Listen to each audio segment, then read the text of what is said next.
Venezia ti sorprende sempre con nuovi luoghi da scoprire. È un'emozione unica perdersi nel suo labirinto di calli e canali.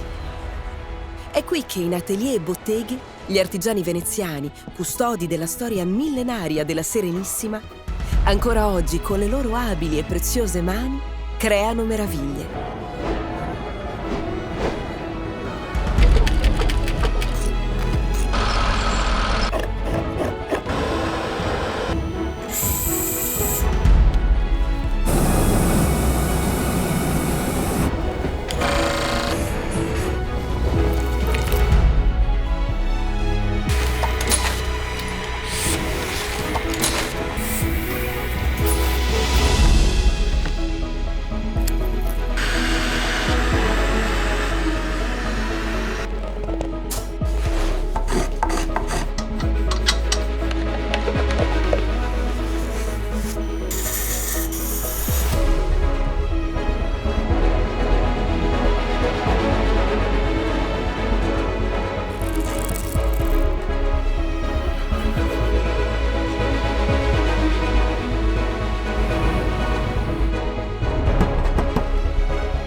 Sono maestri battiloro, vetrai, remeri, sarte, orafi, mascherai, artiste delle perle di vetro, incisori e stampatori, calzolai, restauratrici, pasticceri, modiste e altri ancora. Venezia ti invita a un viaggio alla scoperta dell'inestimabile patrimonio creativo della città, attraverso 10 itinerari nei luoghi dell'artigianato artistico e tradizionale veneziano. 10 passeggiate per incontrare gli artigiani al lavoro e immergersi nell'autentica venezianità.